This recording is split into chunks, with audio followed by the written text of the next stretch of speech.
Coming up on Michigan Replay, we'll look back on a season's worth of key plays in a championship year for the Wolverines. We'll also get an update on a fully recovered Zia Combs. All that and more coming up next.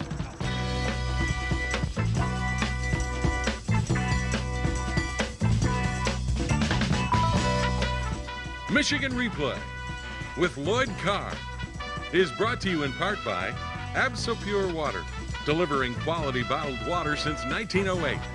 By Fifth Third Bank, working hard to be the only bank you'll ever need. And by State Farm, providing insurance and financial services. Hello, everybody, and welcome to Michigan Replay. Well, it's been a week, but the Wolverines are still basking in the glow of a 35-21 win over Ohio State. How's the week been? Well, it's been fun, Jim. I imagine it has been fun.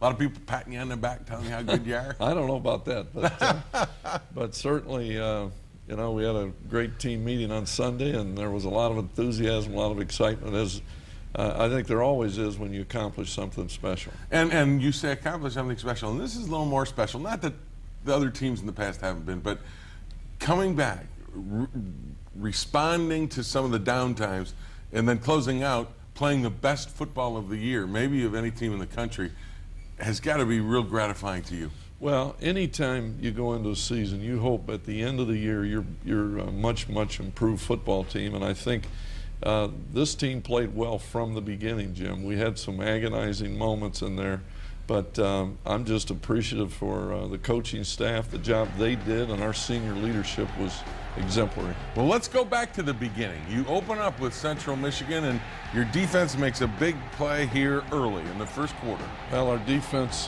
played extremely well throughout the season. Jeremy LeSueur, one of those guys that had an exceptional year, and that's what you want in a senior. And then Chris Berry goes in here, and you beat Central in the opener 45-7, and you take on Houston the next week. Well, you know, Houston came in with a lot of different things offensively, and our defense, our speed and our athleticism made the difference in this game. And you got a lot of guys in the ball game here. David Underwood in the second quarter scores from 5 yards out to make it 22-0.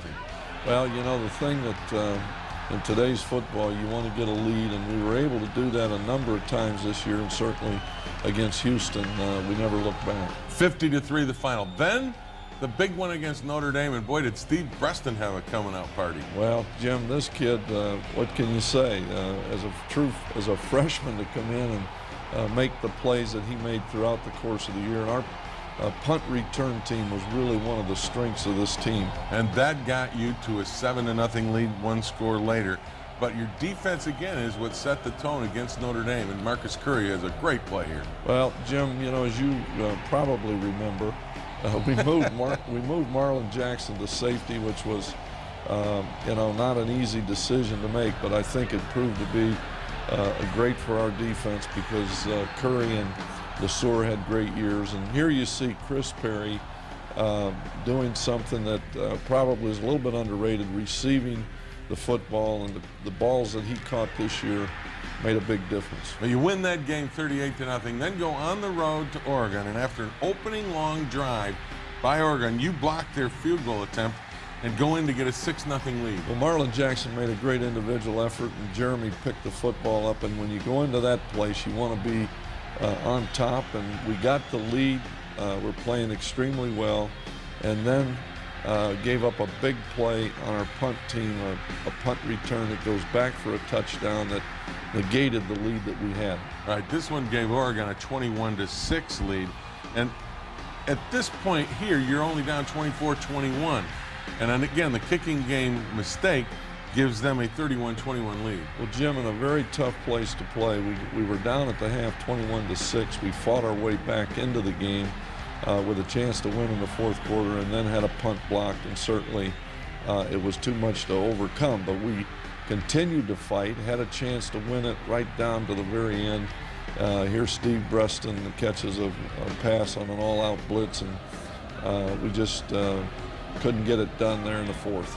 You fall 31-27 there. Come back home the next week against Indiana, and here Jeremy LeSueur intercepts, goes the distance for a 14-0 lead. That kid had a great year. Yes, he did, and You know, he's had a lot of ups and downs like a lot of guys do, but to see him go out the way he did is a wonderful thing as a coach. This touchdown pass to Braylon Edwards makes it 31-3. You win the game 31-17.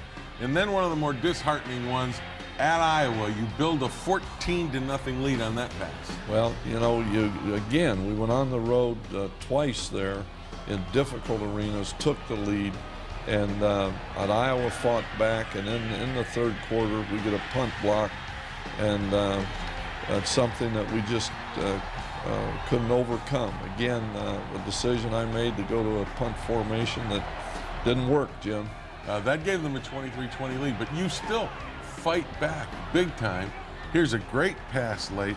You're now down 30-27, and you got an opportunity even late in this game with all those mistakes to win this thing. Well, you know, they never stopped fighting. We were down 10 with 5 minutes to go, and John hit a big pass to Braylon, and then on the last drive we had a penalty that really hurt us. We're down in field goal range with a chance to take the game into overtime, but we get a call that goes against us, and we just couldn't overcome that. Well, like a two-act play, the first act wasn't great. It was okay. No, it wasn't okay.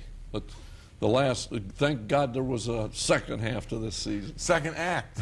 Second act. The second act was something special. We'll be back to take a look at the second half of the season, but first we hear from Carl Diggs, who says, during the dark times, nobody doubted on this Michigan team. I knew it was still possible, you know, just being around Coach Carter and my teammates, you know, they always told me, like, we told, being a leader, we had a meeting, we said, keep our head up, keep fighting. We still got a lot of football to play, and everybody believed in us, and everybody believed in ourselves. And, you know, we're here today, Big Ten champs, we're on to the road. I'm just so happy for these seniors that's leaving for fifth-year seniors that's leaving out of here, that they're leaving out here with a win. Well, as we told you, the first act, it was 4-2, and there were some questions around this Michigan team, but you go up to, a lot of questions. You go up to Minnesota. Oh, the coaching. No, I never doubted you. But you go up to Minnesota, and this was, if there was a key game, this was it. Because after 3 quarters, you guys are hurting, and this is what got you off the dime, a little razzle-dazzle early, trailing 14-0. Jim, we were a down football team here, down 14-0 at the half. But we pull a trick out of the bag and get back into the game at 14-7 on a pass thrown by Steve Breaston to John Navarre. And then Leon Hall makes a great play on the quarterback, Kalik. And a young kid, Jacob Stewart, is right where he was supposed to be and made a play that gets us really in great shape.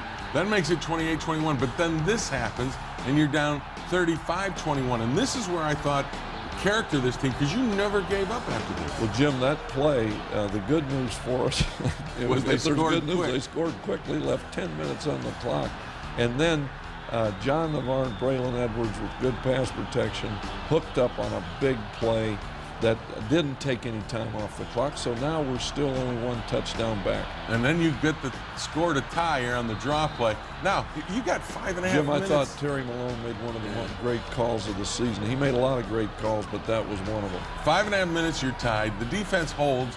You get the ball back, and with 49 seconds, kick the game winner.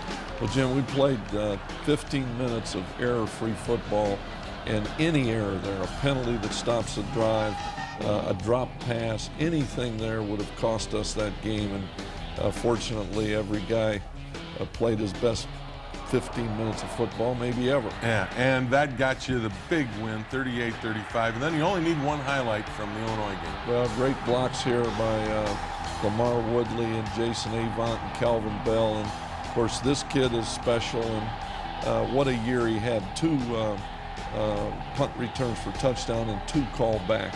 Unbelievable. That's Steve Breaston. You win against Illinois, 56-14.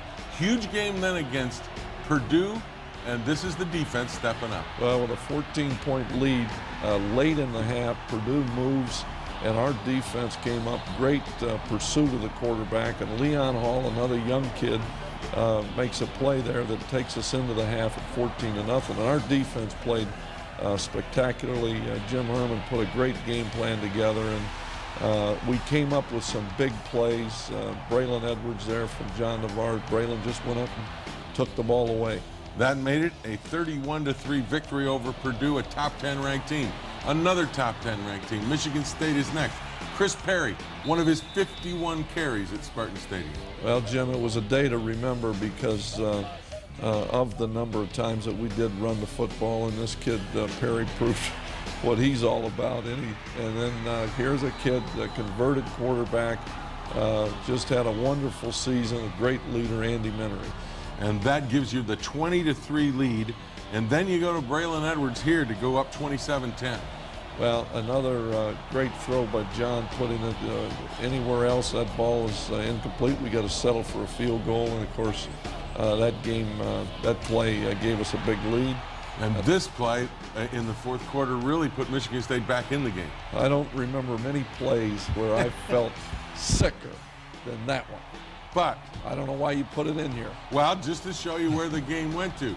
You had the game under control, but they have one chance to win it, and this is where you like this part, where Scott McClintock picks it off and puts the game away. Well, you know, anytime the ball goes up like that, we know anything can happen. But Scott McClintock, who had a wonderful season as well, a kid that got 2 years left here, going to be a great football player, made a great interception. You beat Michigan State 27-20. Then on the road to Northwestern, and the defense makes big play early. Well, one of the games that I worried about probably more than any all season long, going back to Evanston.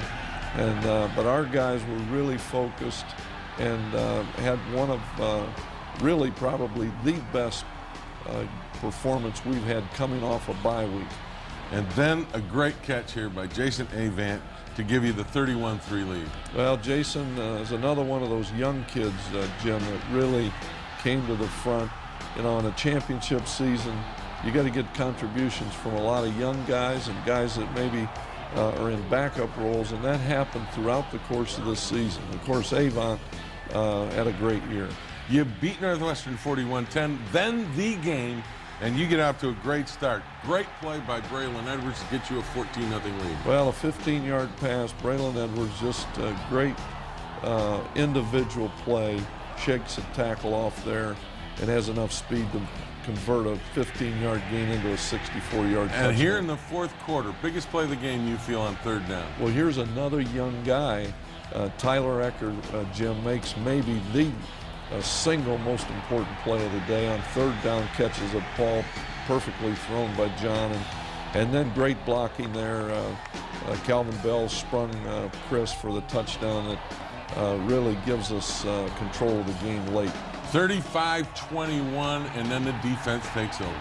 Well, you know, our defense was bolstered in this game. Elaine Kashima came in and gave us some great pressure on the quarterback, and certainly we had to have it late. And then to close it out, the interception on a tip ball. Well, you know, this kid, Ernest Shazor, was another guy that we had such great expectations for when he came to Michigan.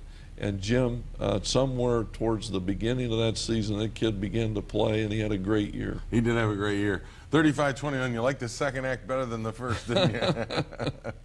All's well that ends well. Exactly. And then wasn't there a great poet that said that? I think there was. Yeah. I don't remember who it was. Shakespeare. Was that who it was? Are you so. sure? I don't know. Because you messed up with Shakespeare. Like you messed up with Shakespeare earlier. Yes, I did. I've been known to do that. But playing your best at the end of the season, for a coach, that's as good as it gets, isn't it? Well, you know, when you go through what we went through, and you know the agony and the challenge of staying together and staying focused on your goals, knowing that, you know, if you just keep fighting, you got a chance to do something special, and that's what we did, and that's what makes it so special. And it is special indeed, beating Ohio State in Ann Arbor for the finisher and a Big Ten championship undisputed. We'll be back and get an update on Zia Combs, but first we hear from Grant Bowman, who says, mission accomplished. You know, when you come to Michigan, I mean, that's what you think. I mean, you think you're going to be going to the Rose Bowl, and we haven't been out there, but we're going now.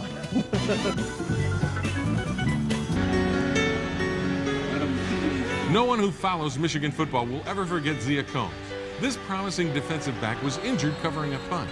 It was scary for everyone watching because Zia didn't get up. As a matter of fact, Zia didn't even move.